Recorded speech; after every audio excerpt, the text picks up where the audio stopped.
Layla's adoption application was terminated.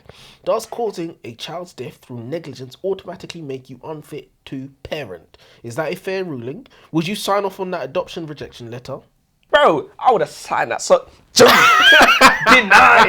denied. Like, you can't realistically. If I give you a child now, and God forbid that child dies too, that's now on me. No, but you know that won't happen though. No, I don't. Yeah, but that's you do. now on me. There's nothing like a good courtroom thriller on a Saturday morning to get the weekend started. A gripping legal drama, if done right, can be so entertaining that it'll have me shouting "Objection!" in the middle of people's sentences for the next 2 months. Kia Abdullah's next of kin is brilliantly tense and a clever page-turner, according to professional opinions, and a hidden legal gem, according to Blue Agave X, who recommended this book to us. Took a while, but we got to it. Yeah, we did. On what she thinks was an ordinary morning, Leela Sayed receives a phone call from her brother-in-law that brings her world crashing down. Her little nephew, Max, is missing, and Layla was the one meant to drop him off at nursery, but she forgot. In the implosive aftermath of Max's disappearance, a high-stakes trial follows, one with the power to shatter the bonds of family and split them apart forever. Believe it or not, that's the first time I'm hearing the blurb. And I think that's very good, the blurb, because it doesn't give away anything. No, it does. But I wrote this. I wrote a lot of this. Oh, because I didn't read the blurb at all. And I go in never raw. read the blurb. Especially because it's recommended by one of our subscribers. True. I thought I want to go in raw. Unbiased opinions. So, what did you think of the book, I suppose? Pause this video right now. Go and read Next of Kin by Kia Abdullah. And when you've read it, you can join us for the discussion. Or you can join us anyway, because we're going to tell you all about it. My name's Elijah. And I'm Joseph, and welcome to the Aisha Library. I have some strong opinions about this book, to be honest. Do you know what? I would love to give the book 5 stars just to make our subscriber happy. Yeah, I was hoping it was going to be good. It was a great read. I was hoping it was going to be good. I do want to thank you personally for recommending this book to us, and if anybody can recommend us some more, because I have some problems with the book, but I enjoyed reading it. I think it was a good book. It was probably one of the better ones that we've read this year. That's fair to say. So thank you. It's funny, there was a lot of, I DNF'd, it was boring, this, that. I saw so many others read it as well. I definitely don't think it's DNF material. We've definitely read much more DNF work. But let's get into it. Let's get into it. How many do you have? I've got 5. I'll go first, actually. Go for it. Or maybe you should go first. I'll go first. For once in my life, I was actually ahead of the curve. The moment the chapter started, I immediately clocked what had happened. Layla forgot her nephew in the car. She was supposed to make a tiny 5-minute detour on the way to work to drop Max, her 3-year-old nephew, at nursery. Easy, routine, nothing complicated. But then a work emergency popped up. She panicked. She rushed inside to fix it. And 3 hours later, 3 hours on the hottest day of the year, Layla gets a call from Max's dad. Hey Layla, the nursery just called. Max never arrived. Everything okay? Oh shit. Because she knows. We know. Everybody reading knows. Max has been roasting to death in her car while she was inside dealing with the spreadsheets.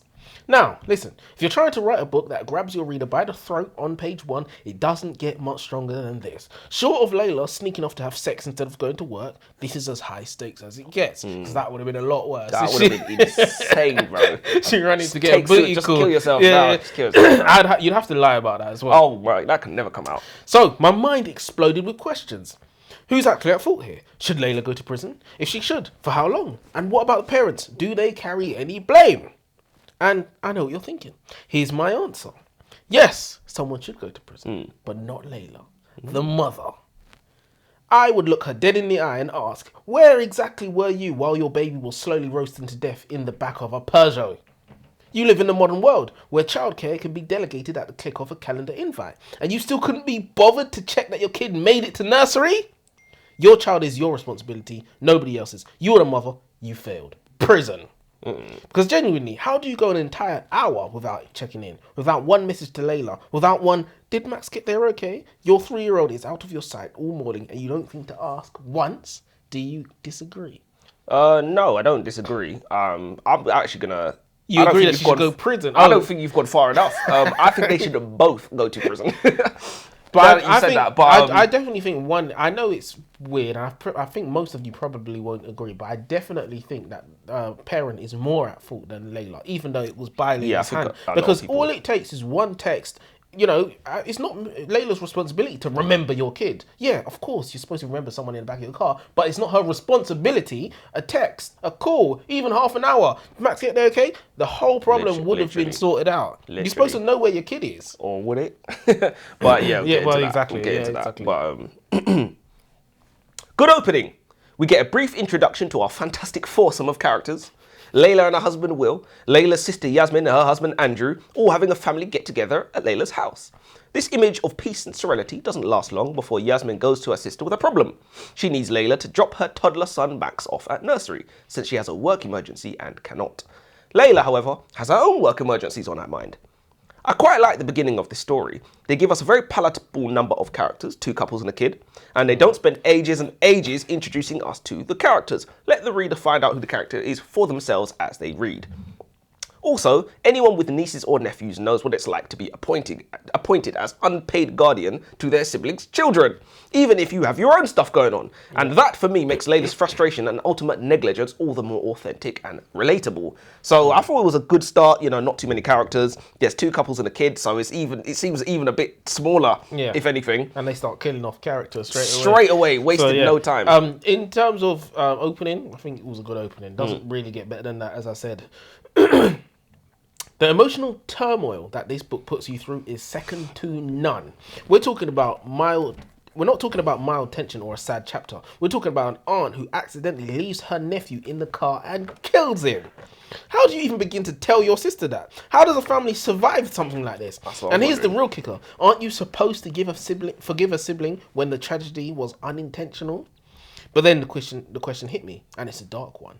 Is it possible that Layla actually feels worse than Yasmin does? Yes, Yasmin is the mother. She lost her child. Nothing can ever compare to that grief. But Layla isn't grieving the child she loved. She's living with the knowledge that she caused it. Yep. People can eventually move forward after losing the child. It's horrific, but there's a path. But being the person responsible for the death of your sister's child through your own negligence, that's a life sentence of a completely different kind. So, I'd back the claim that Layla's suffering may be heavier than Yasmin's. I think it's a plausible argument can be made that her guilt isn't temporary, it's identity shattering. I know you wanted me to ask you what you think, but I don't care.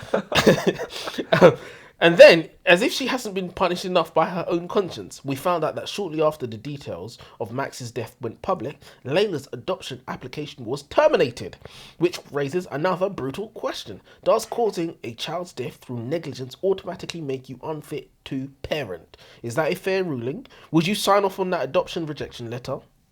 Before I answer that, and I'm going to answer it, what I thought was interesting is that you said there's a plausible argument that Layla's suffering could be greater than Yasmin's. I don't think it's plausible. I think it's dead on. Nailed. Really? Yeah, Layla's definitely higher. It feels like we're belittling the mother though, isn't it? No, it does feel like that, but not only, yes, the Yasmin is obviously mourning a child. Obviously, there's pains incomparable. She can have another one. Not only can she have another one, but Layla is not only living with the guilt, she's also mourning her nephew. That was like her nephew, which obviously everyone in the family is going to be impacted by that. So she's got that, and she's got the guilt as well. Every time somebody finds out about that, they're going to look at her. Exactly. Not only that, and there's a knock-on effect, like we saw with the adoption thing. There's a knock-on effect. It's like, now, bro, I would have signed that. So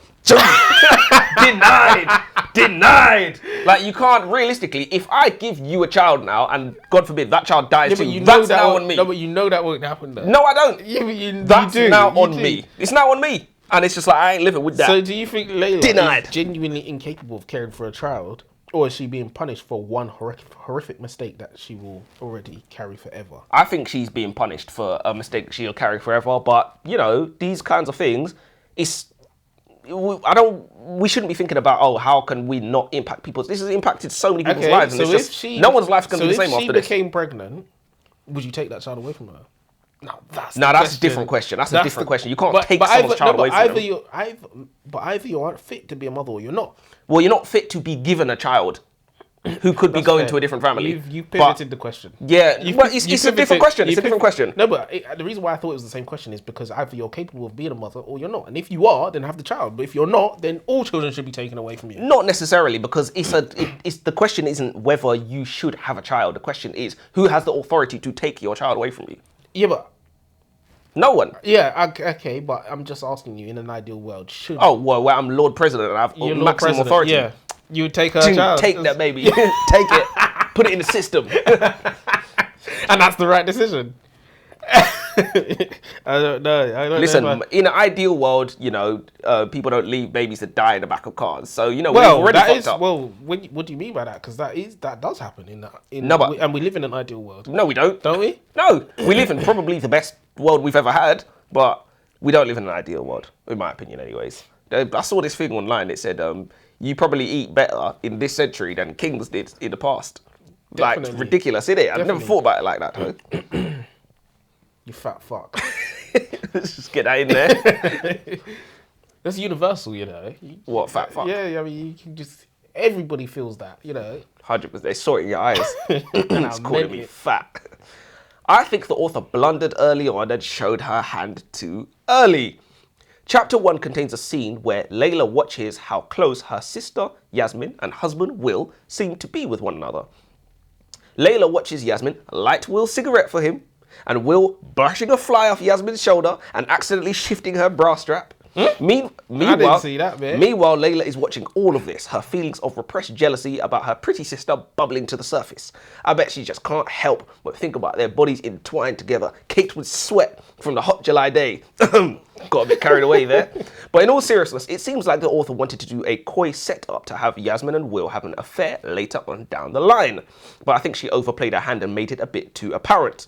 But don't you think that was a part of the double bluff? Because I thought she was, when you're being pushed towards something, you go, oh, it's not that. I see what you're doing. I know what you're talking about, but I didn't think that because So it's just you like... knew it was coming. You knew it was a matter of time. Well, I didn't think it was a matter of time, but I was just like, did she overplay her hand there? Let's see, sort of thing. It wasn't necessarily she a blundered. prediction. I think she blundered, yeah. Okay. Knowing now what I... Because it could have knowing what I know now. it could have blindsided. But then again, I swear we have a problem with it when it sometimes blindsided. It feels I don't necessarily have a problem with being... I think blindsided and being surprised are two different things. When you're blindsided means like... You just wrote this in. I crossed the intersection, a car went boom, right into the side of my car.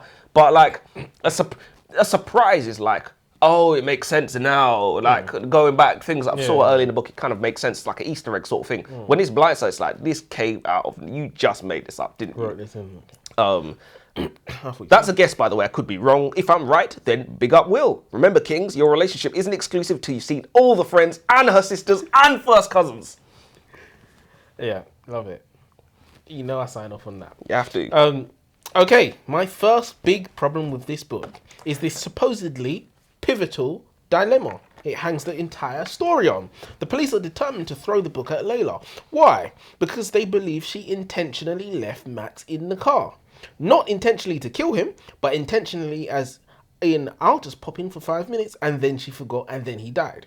Layla insists that's not what happened. She says she never made a conscious decision to leave him there. She just simply forgot he was sleeping in the back seat. And apparently this is the moral crossroads of the book. This is the debate we're meant to agonize over for 300 pages. But here's the thing. I don't care. I genuinely think it doesn't matter whether she consciously left him for 5 minutes or unconsciously forgot him completely. The child is dead. Prison! I don't need a courtroom monologue to work that one out. And maybe you can explain this one to me, Joseph, because clearly I'm missing something. Why do people completely lose their minds the moment they hear about a child being left unattended? What is the big deal? Because I'm sorry, I do not see the issue with running into a shop for 30 seconds to pay for your petrol while your baby's sleeping in the car, or going to the toilet while your toddler's watching Peppa Pig, or grabbing a parcel from the doorstep. Are babies supposed to be under 24 surveillance like the Mona Lisa? And how is this any different to when you're asleep and your baby's asleep? They're unattended too. Are parents meant to stay awake in 8-hour shifts like a nightclub security? I see Reddit threads where people are frothing at the mouth, demanding that parents lose custody because they left their baby in a cot alone for 2 minutes. A cot, a literal cage designed for safety. Is that honestly a big deal? I just think with You're a bad with person. anything, You're with a anything, bad there's person. with anything, there's levels to anything. I think you go toilet, leave your baby in a cot for 2 seconds. It's not really a big deal in my opinion. But what You about can't running really- across the road to the shop? Again, it all depends. Like, I'm not going to say things like how close is the shop or anything like that, but it all just depends. I probably wouldn't. No, I probably wouldn't. I'd probably just take them with I me. would say, ideally, take them with you if you can. But I can understand if the baby's sleeping, you just got them to sleep. It's a rough day. Yeah. You know, you don't want to wake them. Especially if you don't have that support network. I don't think there's anything wrong if you make the place safe. You know, they're in a car, they can't go anywhere. You make sure you don't lock yourself out. And you go across. There's no big deal. Is it ideally what you want to do? No, but I don't think it's a big deal. And even Yasmin, Max's mother, said that she would forgive Layla if she was found innocent, but their relationship would be over if she was found guilty. How does that make any sense? Who cares what the court says? A judge doesn't get to decide morality for your family. Either you forgive her or you don't. The verdict shouldn't magically change whether your sister is dead to you or not. So here's my question. Do you personally believe that intentionally leaving Max for 5 minutes and forgetting about him is somehow morally worse than unintentionally forgetting he was ever in the car at all? There is an argument for it. There is an argument for it because there's the distinction here is making the wrong choice as opposed to just being stupid. Like, some people can't help being stupid. Or Yeah, but leaving a kid in the car for 1 minute isn't necessarily making a wrong choice. You forgetting is the problem. Well, it turned out to be the wrong choice. It turned out to be, again, if she hadn't forgotten, it wouldn't be the wrong choice. But what she did forget, so it wasn't the right choice. But it was the forgetting that was the problem, not the choice. It turned out to be the wrong choice. It was forgetting that was the problem. But if she hadn't made the choice, it wouldn't have mattered whether she remembered or forgotten. Like, it wouldn't matter. Yeah, that's true. But at the same time, look, there's an argument for it. I don't know if I would feel the exact same way. I don't know how I would feel. I wouldn't be like, oh, if it's guilty, then this way. If it's innocent, this way. I probably wouldn't be like that at all. Yeah, but I think there is an argument. A lot of people would probably feel that unintentionally forgetting something, a mistake, is more forgivable than making a choice that they wouldn't have made. I think one of those is understandable. One of those is forgivable, and one of those isn't. And when forgivable is the wrong word. I think if you just forgot my kid in the car, you could never look after a kid again. I mean, let's say the kid didn't die, and you just completely forgot, gone. I think you could never look after my kid again. But if you left him in the car and forgot, that's something that you could actually guarantee you're never going to do that again, because you could say, I'm never going to leave this kid in the car because that happened last time. But if you just randomly forgot, how do you know you're not going to forget again? Exactly. That is a big problem to me. Yeah, I mean that's a very good point as well. I think forgetting. You think it's the other way around? I think it's worse to just forget. Like, what do you mean you can't explain that as well. Forgot. Yeah, you can't explain that. There's no accountability there as well. If you say, I thought it was all right, won't do it again. Yeah, you could actually trust that person again. I think that's a good point. But I still think there's an argument the other way around. But it comes down to people kind of going on their emotions and how they feel. Yeah, and what choice would they have made? Social shaming as well. I think a lot of people who don't think there's anything wrong, because I think a lot of parents do actually leave kids unattended to run to the shops and stuff like that. But I think they they don't tell anybody, and they shame other people. I would never do something like that. And there's a lot of people who aren't parents who have a lot of opinions on parenting also. So there is a lot of societal pressure, like you said. A polarizing read so far. Tackling her own work emergency, missing architect's blueprints, Layla forgets that Max is in her boiling hot car at work and leaves him there for hours. This takes the light-hearted family story we thought we were reading and plunges it into the deepest depths of darkness with sudden, unexpected infanticide. The question is, does Layla deserve to do time for her negligence? You see, I've asked the same question. It might seem harsh to say yes, but in the real world, if you kill a child through sheer incompetence, you can't realistically just be left to roam the streets. Your incompetence might kill somebody else. Nah, but you're not a danger to society. You're not a danger to society in that instance. Are they going to do it again? What? Are they likely to do it again? What if she just forgot? Then you can't say. No, well... it could be dementia, it could be anything. No, but if they don't look after a child... it's not going to happen again. So I would argue that they're not a danger to society. It's very unlikely it's going to happen again. Is there a point in putting him in prison? Well, someone's got to go down for this. When a child dies, you can go down, but do they have to go to prison? Yeah. Does he have to? Yeah. What is she being rehabilitated? Well, that's a different question. How much now time, you're questioning the efficacy of the prison system. How much time is just? Well, I don't know. I'm not a judge. If off the top of my head, what do you think is reasonable? Infanticide. And what's unreasonable? 20 is unreasonable. 20 is obviously unreasonable. 10 years? 10! 10 years? 10! This child's dead. I would send someone to prison. You're not getting more than 1 or 2 years. Oh! You're not getting more than 1 or 2 years. Criminals love you, man. You don't get big years for even like death by careless driving. I know someone who's killed somebody. He got a suspended sentence. You don't get to, when it's no malicious. No, but was it looked at like it wasn't his fault sort of No, thing? it was his fault. He didn't see her, crushed her, didn't stop, didn't notice, carried on driving. Careless driving. Is that so? Wait, what did he do wrong there? Like from the perspective He of. didn't check his mirrors. Oh, okay. So she was there and he just crushed her. Didn't even notice. Kept it moving. Would you say that's? Oh, he was telling me about this actually. But is that the same, or I don't want to talk about this for too long. But is that the same, or worse, or better than the instance here in this book with her I think it's leaving the a same. child to die a slow and torturous death? I think it's the same. In a locked metal it's box. Careless. It's careless negligence. Fair enough. And we don't put people in prison for that. Fair we enough. ban them from driving. Yeah. Or we ban them from having kids. So she No, would we don't ban them obviously from she'd be having kids. banned from like adopting, which is exactly what I happened. don't agree. Well, you think they should just give her two babies? I think there's only one person that should go to prison. It's the mother. No. That's what I think. How do you think you can you can delegate the responsibilities of childcare, but then when it goes wrong, you're exonerated? That doesn't make sense to me.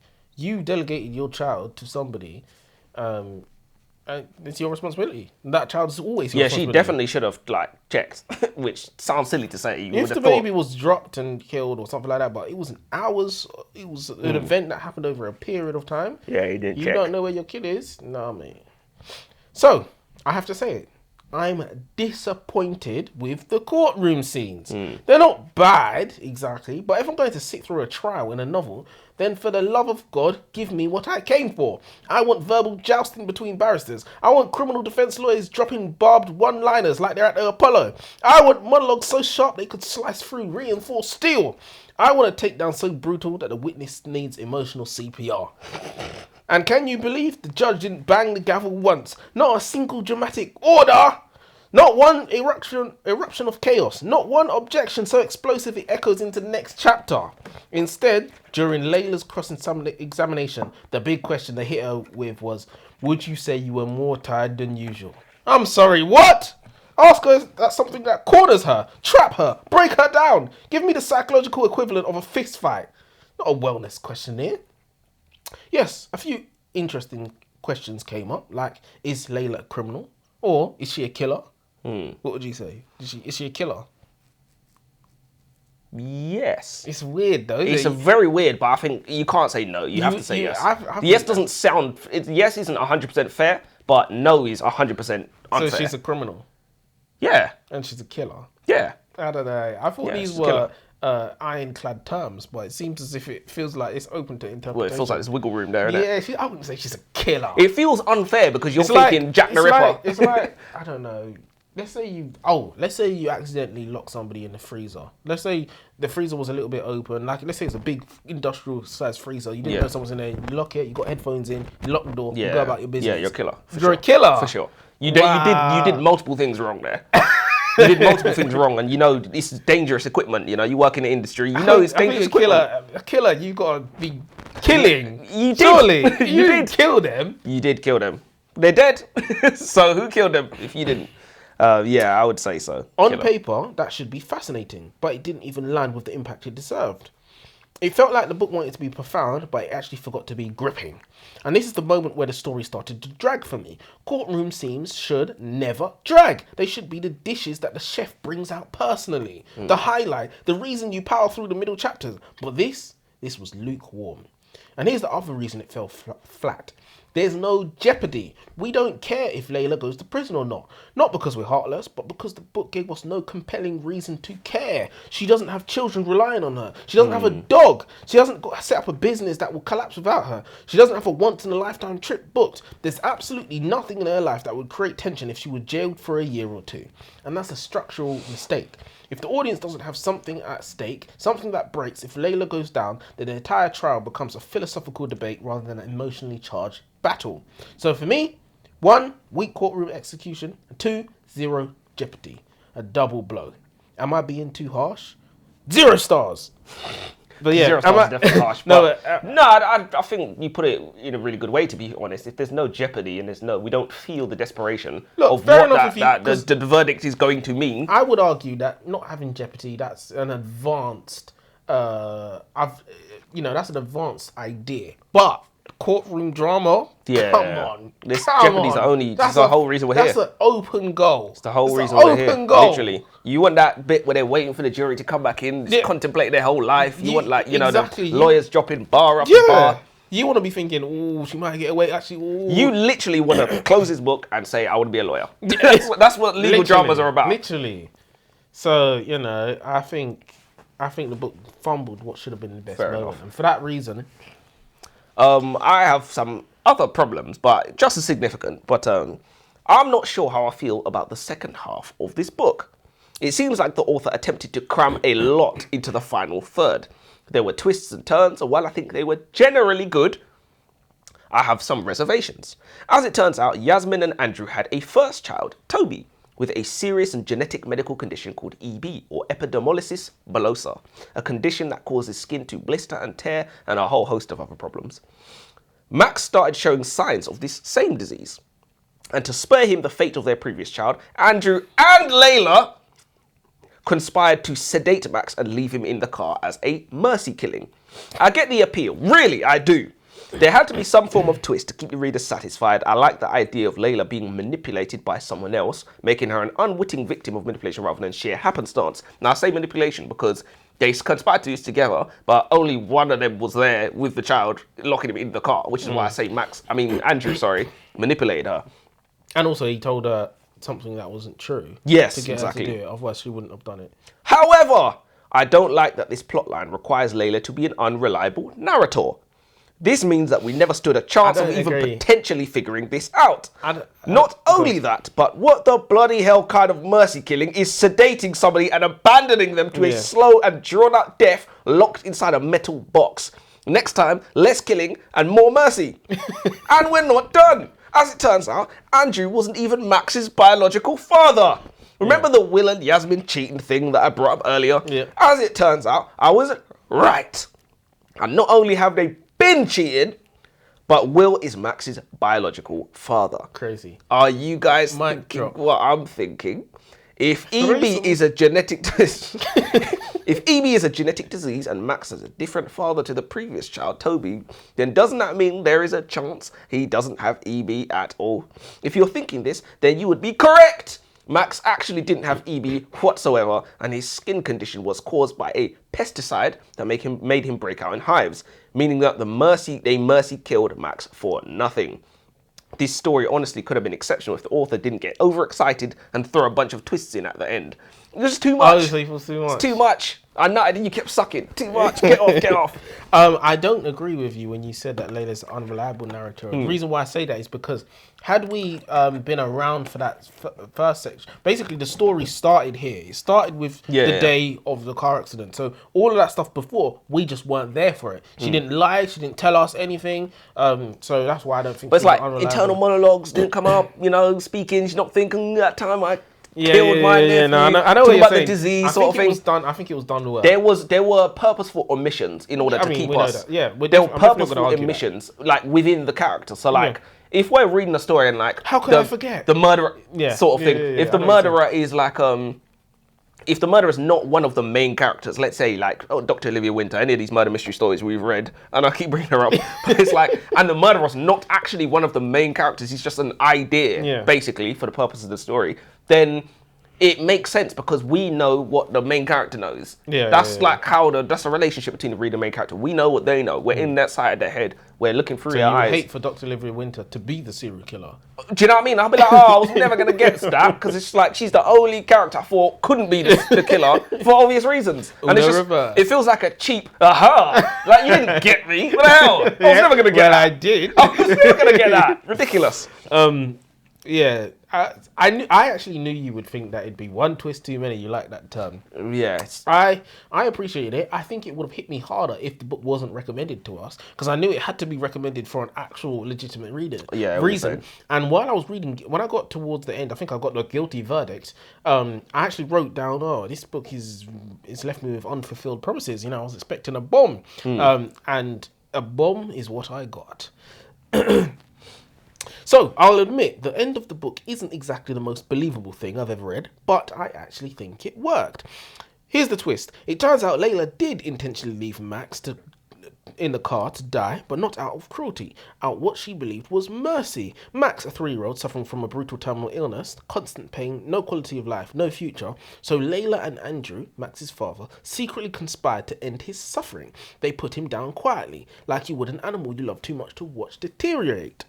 And they did this behind Yasmin's back because they thought they were protecting her. Joseph, what do you think about this? Were they doing something monstrous or something noble? Are they villains, or are they making the hardest choice? Are they people making the hardest choice imaginable? Well, Did they do something monstrous? Yeah, of course. Did they do something noble? They didn't do anything noble. If the kid was actually... No, I hear what you're saying. It's still not noble. No, it's not noble to do that necessarily. I mean, I'm not saying it's never noble to like put somebody out of their misery. I'm not saying that. But just the circumstances with which they did it, a conspiracy to leave the boy, you're talking about pain and mercy, and you're going to leave him locked in a metal box to roast to death. Like, I just don't think that's a noble approach to what they're trying to achieve. Yeah. Especially doing it behind the mom's back as well. And bearing in mind, she's the only one you'd send to prison as well. She's the only innocent one. She's the only one doing time. Yeah, given the circumstances, I think I'd have to take that one back. 100%. No, because again, if she had actually just pulled her finger out, that kid would have been saved. That's very true. She actually could have stopped the whole thing as well. Now, what do I think? Guantanamo, send her to Guantanamo. What do I think I hear you ask? Honestly, given the circumstances, they could have chosen any number of methods that didn't involve leaving a child to slowly suffer in a hot car.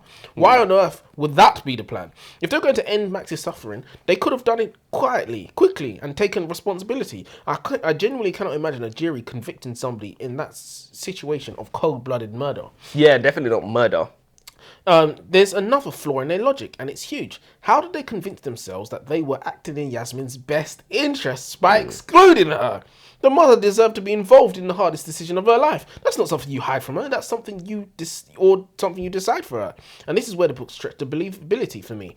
No parent would ever want that choice taken out of their hands. You'd expect if the mother would probably be on board if the kid really has. I could see her being on board. 100%. Because she was the one that dealt with the. Exactly. So why would you take her one good? She believes that she had a good child, 100%. And now you're going to ruin the relationship with her sister. You're going to ruin everything. Yeah, if they think they're doing something noble, don't you want to give Yasmin a chance to do something noble as well? Exactly. So this is why I say it's not noble. They're just. Do you think that the author was sending a subtle political message that the real tragedy is the lack of legal, compassionate options for letting a suffering family member die with dignity? Maybe we went to ask ourselves why people have to resort to such extremes instead of being supported through humane, controlled choices. But then, the double twist. We found out that Max was never Andrew's biological son. Yasmin has conceived him with Layla's husband. Absolutely outrageous. Sleeping with your sister's husband and then having his child. That alone is a whole different novel. Because Max wasn't Andrew's son, Andrew's family history didn't apply, meaning that Max never had the terminal illness at all. They didn't end the life of a suffering child, they killed a perfectly healthy one. Now that's a twist. I genuinely loved the ending. Even though Layla turning herself in and confessing everything did take some of the sting out of it. And finally, the question of the hour. Cheating with your partner's sister. Is that some kind of universal male fantasy? Is that something you secretly want, Joseph? Oh, my girlfriend doesn't have a sister. So let me get this straight. Your girlfriend's sister cornered you at a family event and made a very forward offer. You're telling me you would reject her? Yes, I would. And I'll tell you why I'd reject her as well. It's not because I'm some good person. I'd reject her because I would be convinced that it's a trap. And I'm not going down like that. But what I hear you ask. I'm not like you. I'm not in a position to be turning down blowjobs, whether it's from a sister, mother, or brother.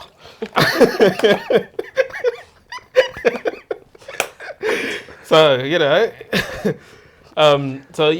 you obviously didn't like the ending, is what you're saying. I just thought it was a bit heavy-handed. It was a bit too much. So you would just take off the infidelity side of it? Probably, It didn't yeah. have to be with the brother as well. So It it didn't have didn't- to be yeah, with it the did- sister. yeah, It could have yeah, been yeah. with anybody else. Literally And anybody it could else. have just, they could have just found out that it wasn't. And it EV. just comes down to, at the end of the day, the people who nobly mercy killed their son, none of them were parents of the son at all. Do you know what I mean? It was just two random people who happened to be related to him, who just took matters into their own hands. Do you think an extra twist? Because maybe one less isn't the way forward. Maybe one more. Maybe Andrew could have known it wasn't his son, and he was just trying to get rid of the kid. Maybe. And he got the sister to do it. That maybe, potentially, because that would make sense as well. Yeah. And obviously he wasn't like the best But if you're person or saying whatever. what is one twist too many, maybe an extra twist would be even too much. Oh, only one way to know. Kia Abdullah, write that. Write it. Let's find out. So, before I ask you your rating and if Yeah. you'd recommend it, would you like to read more from her? I wouldn't mind. 'Cause I wouldn't mind I because don't I've think heard she was of bad at all. a couple of other books that sound interesting. So I honestly wouldn't mind. Loads of people have said, just got into Kia Abdullah. Great, I want to read more, sort of thing. I heard loads of people asking for a sequel to this as well. How's that going to work? I don't know, but I want to see it. If you done a good job with this book, then I'd maybe sanction that. But I think there was some key elements, like courtroom. Come on. Come on. Rob Rinder, go yeah. ahead. Do it big. Even his courtroom scenes are good. Yeah, Do you know no, what I they mean? are. The They rest were. of his book is terrible. It was only the courtroom scene that was good, to be honest. So yeah, I think she needs some work. But overall, I don't think it was a bad book. I think if I were to rate it, and I don't think I'd put my seal of approval on it. I would, do you know what? I'll recommend it because I'd like to see what other people would say. I think it's good enough for you to say, yeah, go and read this. Tell me I what you probably think. would recommend it. Yeah, it's okay. I probably would It could. recommend it. I think it could easily be 4 stars if you tightened up some I of the was things. gonna say 4 stars, to be fair. I think it's a 3 stars. You think I so? think it's 3 stars. If it tightened up the courtroom scenes, maybe if we had a stealth mission in there somewhere. But yeah, I think it was okay. I think it was a high 3. It nearly could have been a 4. Oh, we're doing that now. It's a high 3. Oh, but to be fair, I started that. You did start it, strong yeah, two. I that's did what I start was that, saying. to be fair. But I didn't say high. That's what confused me at first. So yeah, so you'd recommend it and you'd give it a 4. Yeah, I'd probably give it a 4, Okay. to be fair. I think 4 Normally, is probably fair. I think that's generous. There's nothing wrong with being generous. Definitely nothing at all, mate. So yes, thank you Generous once in again bed. if you're still with us. Was it Blue Agave X. Blue Agave X. Thank you for the recommendation, and we're sorry it took so long, I suppose. But yeah, till next time. Till next time.